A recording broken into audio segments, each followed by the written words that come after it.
Eto. Pinagtatakpan niya yung sarili niya. Nako, eto. Boss Mark, tahimik ka daw, oh. Boss Mark, Bilyar, mukhang ikaw ang tinutukoy dito, oh, ni Senator saglit lang, mali.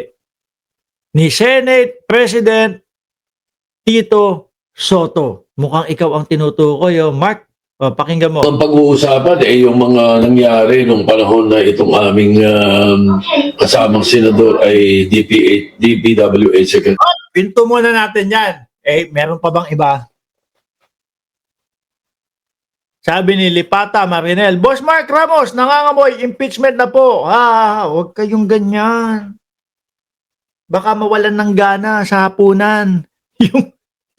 yung mga DDS. No? Ay, impeachment na naman. Ayoko na nga. Gagayon. Tatay Digong! Gagayon na mga DDS. Kayo talaga. Meron pa bang ibang senador na pwedeng tukuyin si Senator Tito Soto na naging kalihim ng DPWH o naging secretary ng DPWH? Ang pag-uusapan yung mga nangyari nung panahon na itong aming kasamang senador ay DPWH Secretary. Wala tayong magagawa na hindi maaaring hindi tanungin yun. Totoo. Ay nako!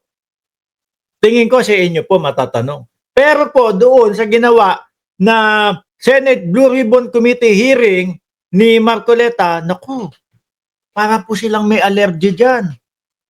Allergic sila sa 2016 hanggang 2022 na pag-usapan. Kayaw! Di ba?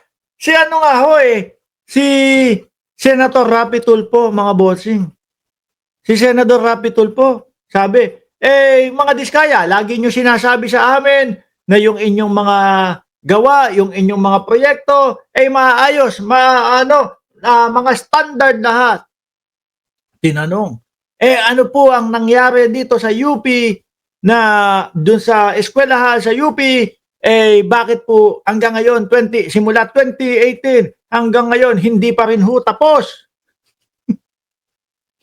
Medyo hindi na ho, dahil nalito na ho. No? Kulang na lang, sabihin, naku po, ang script po namin 2022 hanggang 2025. Bakit naman po kayo lumalim ng tanong? Ba't umabot naman po kayo ng 2018? Di ba? Ba't umabot naman po kayo ng 2018? Sabi ni Diskaya, yung lalaki.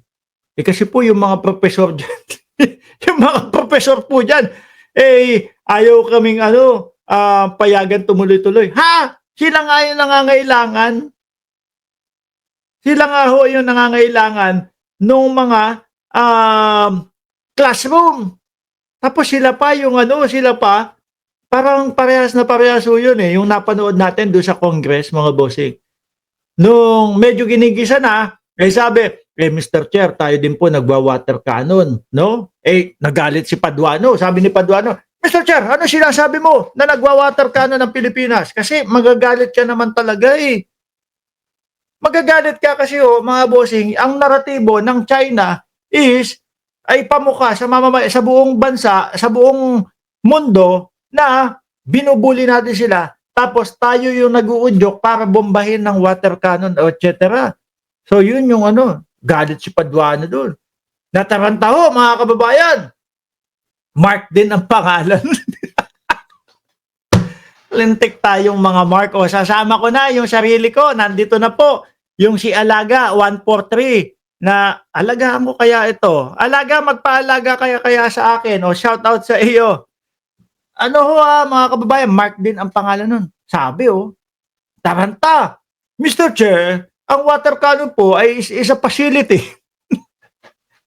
Naging pasilidad na mga kababayan. Ganon din yung sagot ng mga diskaya.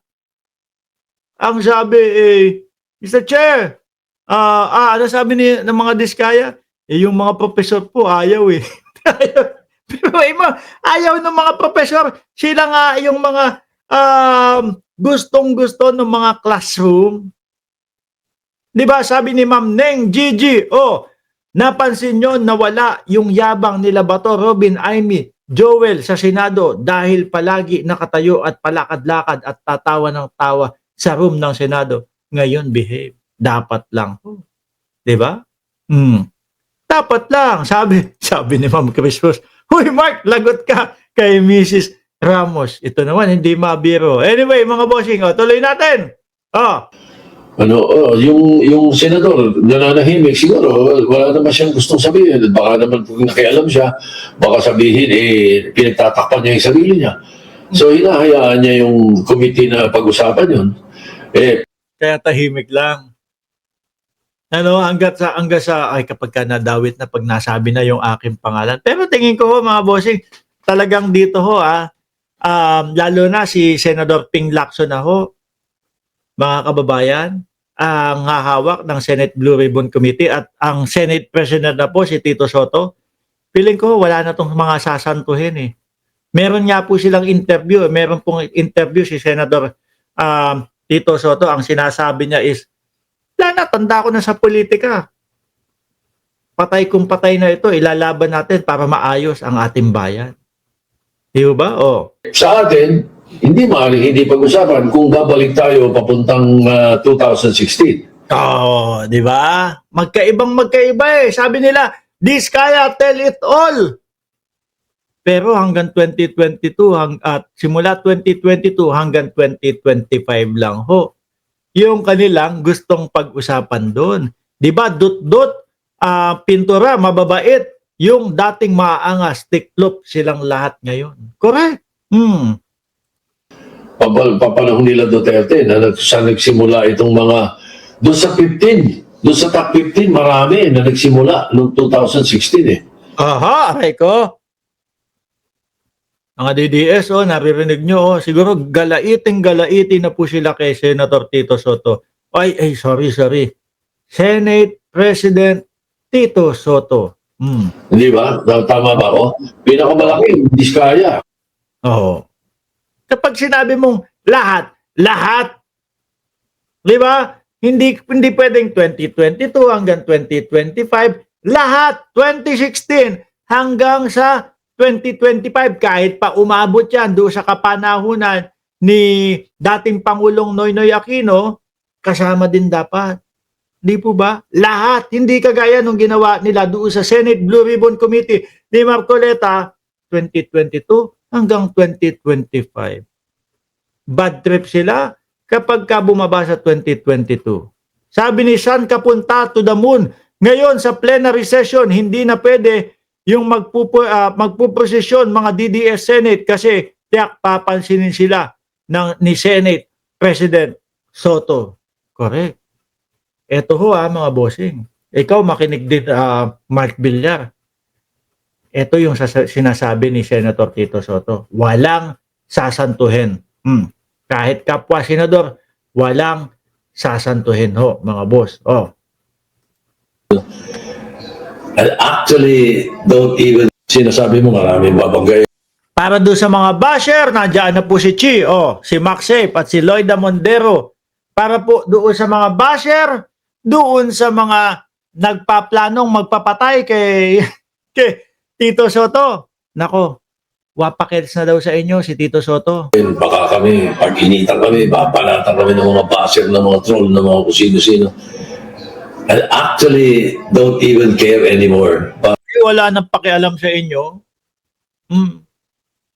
Kasi ang style ng mga DDS, mga kababayan, alam nyo, banatan natin ng banatan para gano'n, mayanig, matakot, huminto. Ganyan.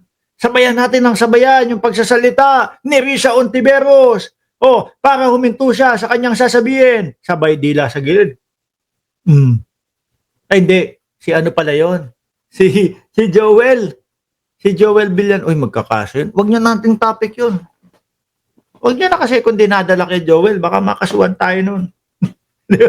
Baka makasuhan tayo nun. Huwag na nating kayo, kung saan nyo, gusto niyo siguro akong makulong.